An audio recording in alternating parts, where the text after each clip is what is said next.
So good morning children. Last class we discussed about biodiversity or diversity in the living world. We were discussing and few points we had already discussed. Hope you remember what was covered last class. What do you mean by biodiversity? Punya, what do you mean by biodiversity? The different forms of life that exist on Earth. The number and types of organisms existing on the Earth's surface is known as biodiversity. And I told you that our Earth is a diverse planet and there are millions of species of plants and animals on the Earth's surface.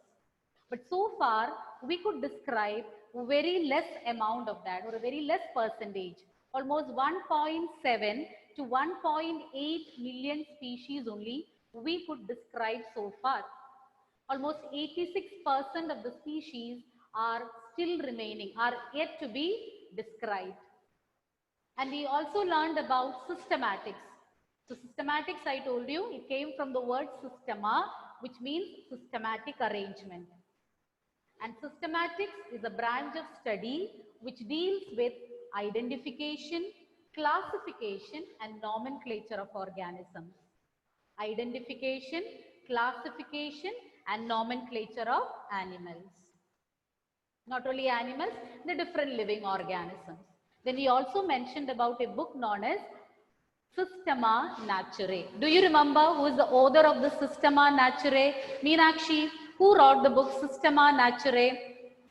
Carl Linnaeus. Carl Linnaeus or Carolus Linnaeus. And Carl Linnaeus or Carolus Linnaeus, he is known as the father of taxonomy. Now let us see what is meant by taxonomy. The taxonomy is a process of classification of living organisms into taxa or categories. I'll repeat again.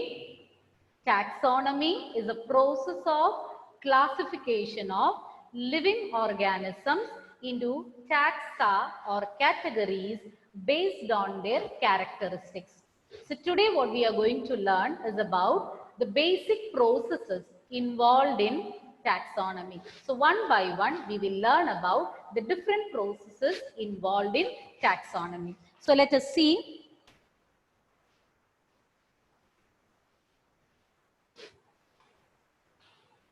Okay.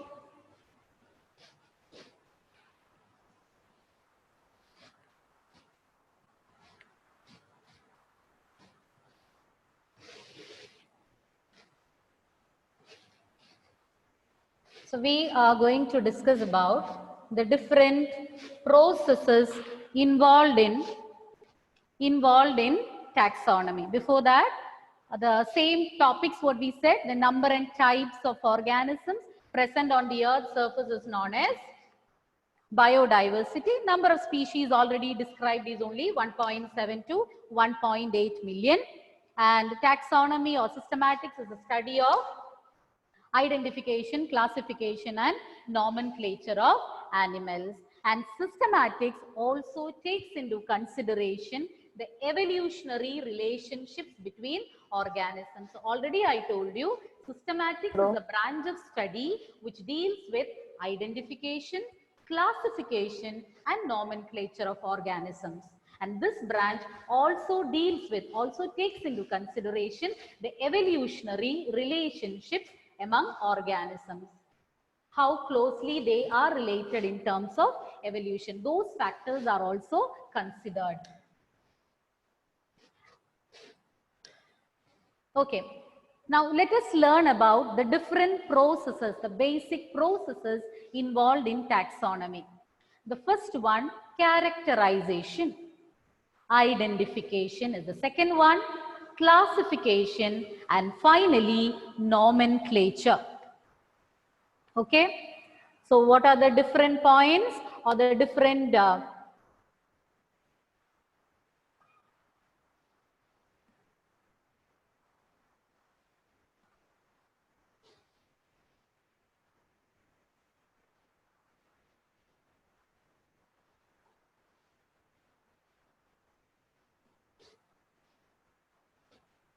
okay, I'll enlarge it a little more for better viewing.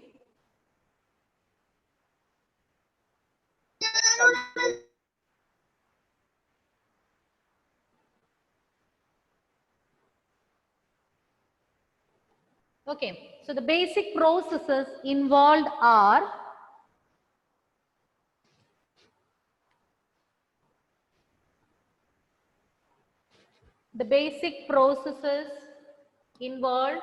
characterization, identification, classification, and nomenclature. These are the 4 steps involved in taxonomy. So let us see what is meant by the first one. So the first one is characterization. In characterization, we need to understand the characteristics of organisms. So characteristics of organisms means the external and internal structure, the structure of the cell. In internal structure, the structure of the cell is also included, and the development process, ecological information. So the first thing in taxonomy, as I told you, it is a process of classification of living organisms into taxa based on their characteristics. So to carry out taxonomy, first we need to do characterization. So for that, we should study the characters, understand the different characters, the developmental process, and ecological information. And there comes the next step, that is identification. So identification means now we have completed characterization. We have understood the different characters. Now what we need to know is the correct description. We should describe the organism correctly. Okay, the correct description of the organism is very essential so that the rest of the process also will go on smoothly. So the second step is identification, means the correct description of the organism, and it is meant to for the next process to carry out smoothly. Only if you correctly describe it, the naming becomes easier. Okay. And there comes the third step, classification. In classification, you have to group them into convenient categories. So first we have characterized. We have studied all the characteristics, ecological information, developmental aspects, etc. Then what we did was we made a correct description of the organism. Once that is also over, we have correctly described the organism, we can place them in convenient categories. Convenient categories. Categories can be also known as taxa, and that is done on the basis of characters. Okay. Now next one, and the last one is nomenclature. Now we have finished characterization, identification, classification, and the most important step is nomenclature. Now we need to name the organism. And it is very essential to carry out this nomenclature or name the organism, because all the organism, whatever be the living organism, whether it is plants or animals, they will be known by different names in different part of our not only in India, in different parts of the world, it's known by the local names or different names. So it can create confusion among people and scientists. So we have to have a standardized name whereby the organism will be known the same all over the world, and that is known as nomenclature. And the nomenclature was carried out by, or it was proposed by the scientist which we already discussed before, Carl Linnaeus. And he suggested a naming of organism with 2 components, and you call it as binomial nomenclature. You call it as binomial nomenclature because bi means 2. We are naming the organism with 2 components. The name consists of 2 components. So you call it as binomial nomenclature. Okay.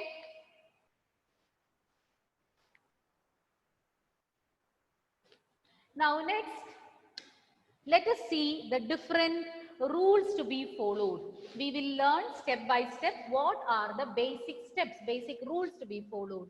So before that, let me say there are some set of rules to be followed when we name an organism. If it is a plant, then they have to depend upon the International Code for Botanical Nomenclature. or you can abbreviate it as ICBN.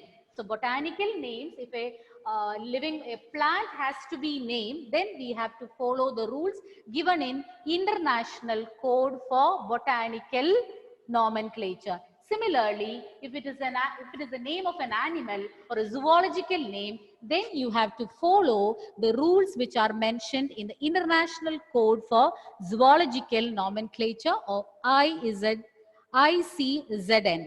Okay. Now, one by one, we will see what are the steps to be followed when you carry out binomial nomenclature. So, starting with the first one, the first step is when you name an organism, all the scientific names, they are either in Latin. The scientific names are in Latin, or they are Latinized or derived from Latin. Okay. So either they will be Latin names or they are Latinized or derived from Latin. Then it will have two components. The name will have two components. The first component is known as the genus name. And the second part, see, take the case of this Mangifera indica. It is having two components. So this is the first component, this is a genus name, and the second one, species name. So binomial nomenclature, there will be two components, genus name, species name, name of the genus and name of the species. So first step, what I said is all the names will be in Latin, derived from Latin, or it will be Latinized. Then it is having two components. The first one will be the genus name and the second one will be the species name. Now, when you write it, when you write these two names, if you're printing it, you have to do it in italics. But if you are if it is handwritten, if you're writing by hand, then you have to write the two words separately and you have to underline them also separately. You should not underline them together. It has to be underlined separately. Genus name should be underlined differently. Species name also should be underlined differently. So those are the three rules. Now, another thing to be noticed is when you write the genus name, it should begin with a capital letter. But species name will begin, or we don't have to use any capital letters. So always the genus name should begin with capital letter, whereas species name will be in small letter. So that is the next rule. And finally, the last one, that is, here you can see lin added. Okay, so the fifth rule is that the name of the author, whoever has described this particular organism for the first time, his name will be written abbreviated after the species name. So after the species name, the name of the author who described it for the first time will be written abbreviated. Here, Mangifera indica. Mangifera indica means mango tree. So scientific name of mango tree is Mangifera indica. Mangifera is a genus name, indica is the species name, and Lin stands for the author, the person who described it for the first time, that is Linnaeus. His name is abbreviated and written after the species name. So I'll summarize what we have covered. We were discussing about the basic processes involved in taxonomy. We started with characterization. Characterization means understanding the different characteristics of the organism, both external and internal structure, then the ecological information, developmental processes, etc. And once you have characterized, next step is identification. Identification means correct description of the organism. So based on the characters, we describe the organism. Once description is done, then you can name the organism easily. And the third one is classification. In classification, what we do is we group them into categories or taxa based on their characteristics. And finally, nomenclature. So once you have finished characterization, identification and classification, you can go for naming the organism. And there are different rules to be followed when we name the organism. So that we were describing, or that we were explaining. And I told one more thing, the rules regarding botanical names. Forming botanical names should be as per the rules given in the International Code for Botanical Nomenclature, and that of animals should be based on the rules given in International Code for Zoological Nomenclature. And coming to the different rules to be followed while writing a scientific name, the first step is that all the all the names are either in Latin, derived from Latin, or Latinized. And I told you that we'll be having two components. The first component is a genus name, second one species name. And the third point, what I said is, when you write the scientific name or when you print it, you have to do it in italics. And when it is handwritten, you have to underline genus and species name separately. And next point, fourth point, is that genus name should always begin with capital letter, and species name should be in small letters. And the final rule is that the name of the author who described it for the first time will be written in abbreviated form after the species name. And species name, you can even call it as specific epithet. You can even call it a specific epithet or species name. Any doubt in what I covered now? Any doubt? Gayatri, Manoj, can you tell me the first rule to be followed while practicing binomial nomenclature? Gayatri. Ma'am, when the biological names are literally written in Latin or derived by Latin. Okay, second rule, Sharon. Second rule to be followed. The first word need not be in order. In the any genus order word you should can be- say. The first word of genus will be capital, and the second word of specific epithet will be in Okay, small letter. Lydia, tell me the third point. Ma'am, if it is printed, it should be in italics, and When you are typing, it should be in italics, and when it is upon handwritten, it should be, when you underlined. are writing it by hand, it should be in Underlined. simply underlined separately. Genus and species name should be underlined separately. Which is the next point, Nandana? And the author's name is written abbreviated. Abbreviated where? After the Species name. After the species name. So after the specific epithet or species name, we add the author's name.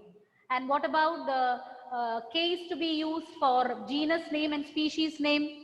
Uppercase or lowercase? Sania? The first word would be What is the genus. first word? What represents the first word? Genus. Genus name. That should begin Capital. with capital letter, whereas species name can be in Small letter. Okay. So hope you have understood. Anything to be repeated? No, ma'am. Okay. I hope you have understood this. So let us go to the next topic.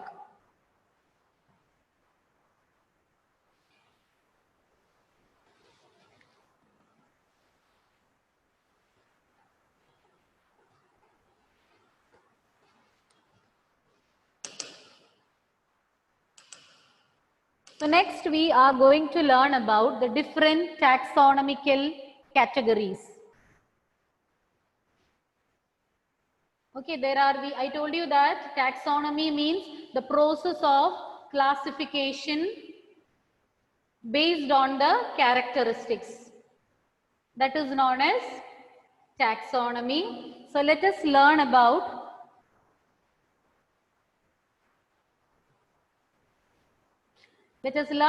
the different processes involved in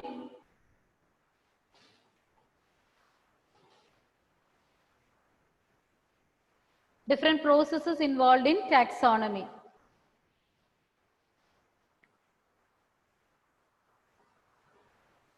Okay.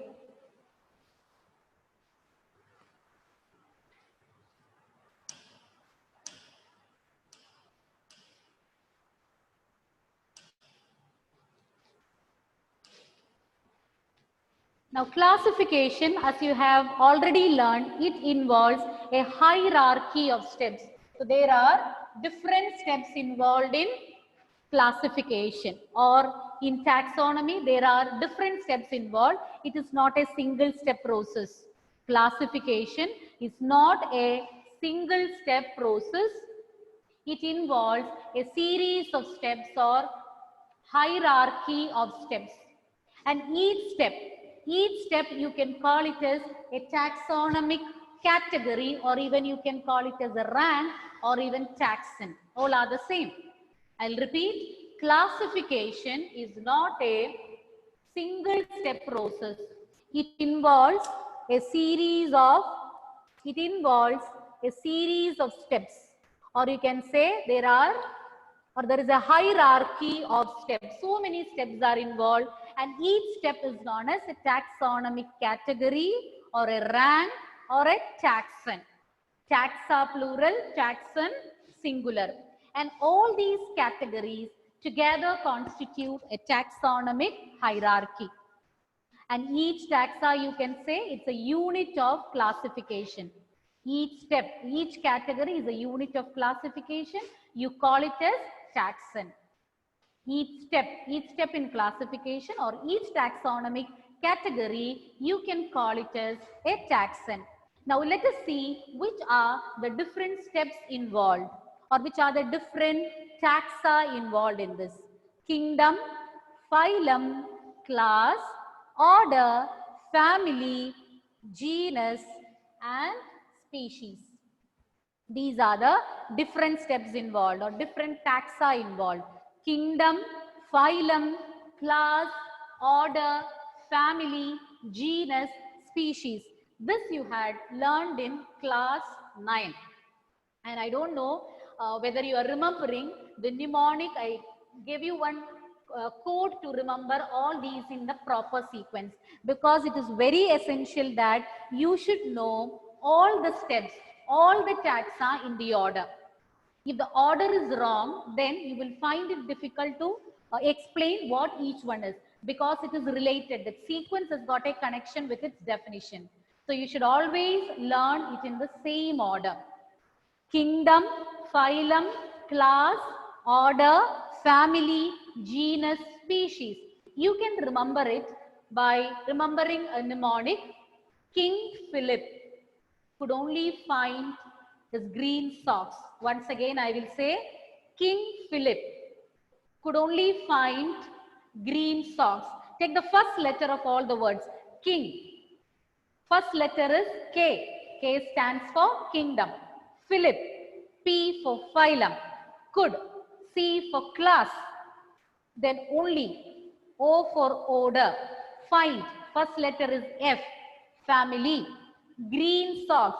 G for genus. S for species. Remember the letter K, P, C, O, F, G, S.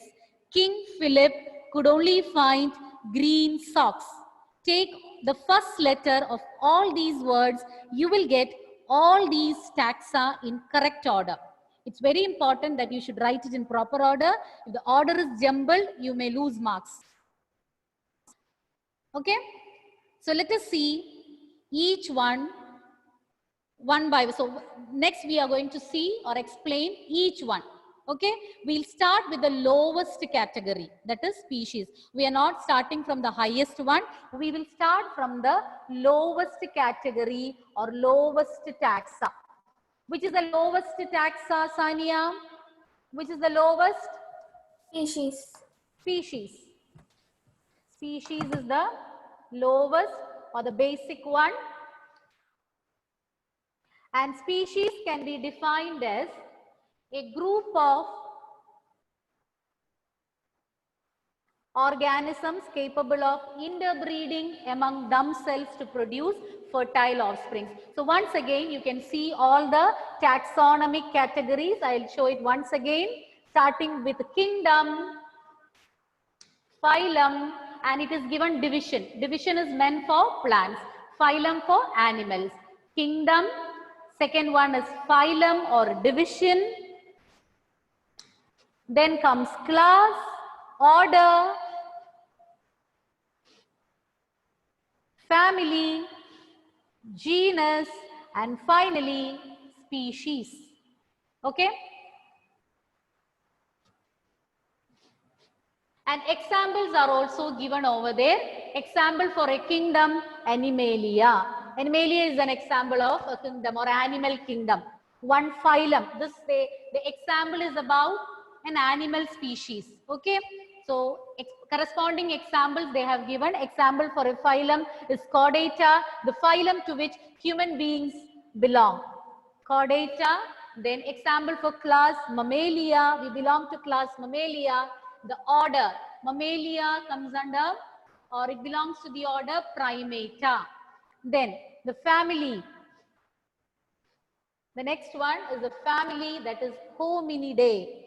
There comes the next one, that is Homo, genus name. And finally, the species name, Sapiens. So once again, they have listed different taxonomic categories, and this is in the descending order, highest on the top and the lowest or the basic one at the bottom. Starting with kingdom. So I told you to remember King, Philip, K for king, P for Philip, C for could, O for only, F for find, G for green, and S for, S for socks. Example for a kingdom, animal kingdom is Animalia. Chordata is an example for phylum, and Mammalia is an example for a class.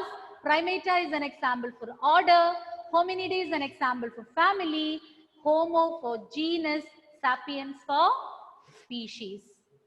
I hope you have no doubts.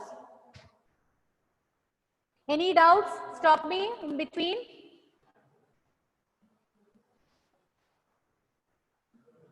Now, as I told you, we are going to analyze the different taxa one by one. We are going to start with species. Species is a group of closely related organisms capable of interbreeding among themselves to produce fertile offspring. It is the lowermost or the lowest category. It is the lowest category. It's a basic one with a less number of organisms with maximum characters in common. So once again, I will repeat. So we are starting, or we are going to learn about different taxa in detail, and we'll go from the lowest category, that is species. Species is a group of closely related organisms who can interbreed among themselves to produce fertile offspring, which means that only members of the same species will breed. They cannot breed with members of other species. If it is required, you have to go for artificial crossbreeding. Naturally, only the members of the same species will interbreed to produce fertile offspring. And the members of this group are genetically distinct, reproductively isolated. Genetically distinct, reproductively isolated. Reproductively isolated means they can breed only with the members of their species, and they have similar characteristics. They share maximum characters in common. And this is the lowest category. And one more thing to remember is species will be having the least number of organisms, but with the maximum number of characters in common. Okay, children? So that is about species. Now here in the picture you can find so many species.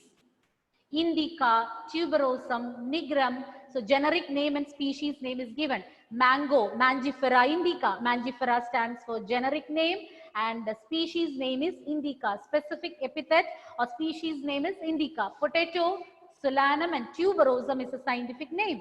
And nightshade is a plant whose species name is nigrum. Tomato, the species name is Lycopersicum. So you will find that 3 genera are the same. So under the same genera, so many related species you found. Tuberosum, then nigrum, Lycopersicum, Melangina, etc. All come under the same genera, but you can see different species. So all the members coming under the species tuberosum, they will have more features among them than with the other species. Is that clear? So example for species are indica, tuberosum, nigrum, lycopersicum. 3, 4 you can learn by heart. Okay, the second part of the name, if it is Mangifera indica, indica stands for the specific epithet or species name. Any doubt, children? Anything? Anything to be repeated? Now the next one, with this we will conclude. The next one is about genera or genus. Plural is genera, genus is singular. Okay, so let's see what is meant by genera or genus. It's a group of related species, a particular category with related species that is known as genera or genus. Genus singular. So genus or genera includes aggregates of related species. So take the case of genus Solanum. Under genus Solanum, we have potato, tomato, and brinjal. All of them come under the same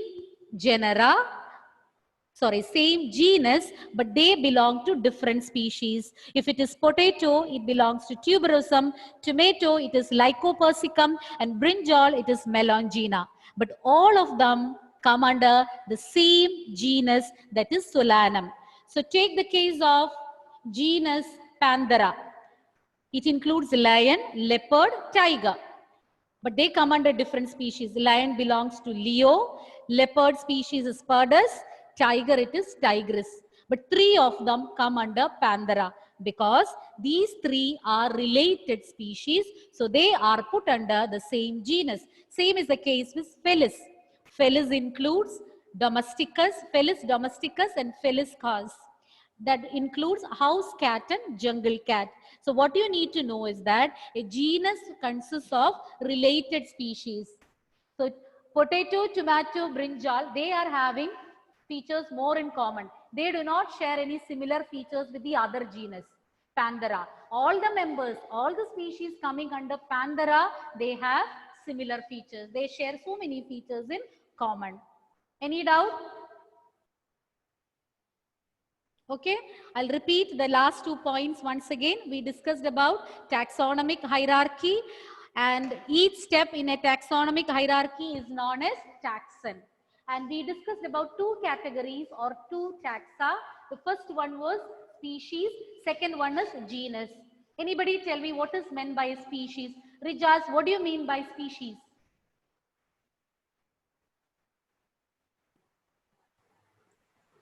A group of closely related. Louder. A group of closely related organisms. Not audible. A group of? A group of closely related organisms. Closely related organism who can? Interbreed And produce? Fertile offspring. Fertile offsprings. Very good. Example for a species, Nandana? Give an example for a species. Indica. Indica. Mangifera indica. Indica stands for species. Okay. Then what is genera? Steffi, what is meant by a genus? Or what are genera? It is the aggregates of closely related species. Can you give an example for Punya? Can you give an example for a genus? Panthera leo and Panthera tigris. Genus. Tell me the name of the genus. Panthera. Panthera. It includes which all related species? Tiger, leopard, and lion. Okay. It includes species like Leo, Pardus, and Tigris. Okay. No doubts, I suppose. Okay, children. Ma'am. Ma'am, there was one point in species that they are genetically distinct, but reproductively isolated and share similar morphological features. Morphological features means external features. Should we write all that? At the point, something extra is told also, you can note it down. Okay. Thank you, children. Hope no other doubts are there. See you next class.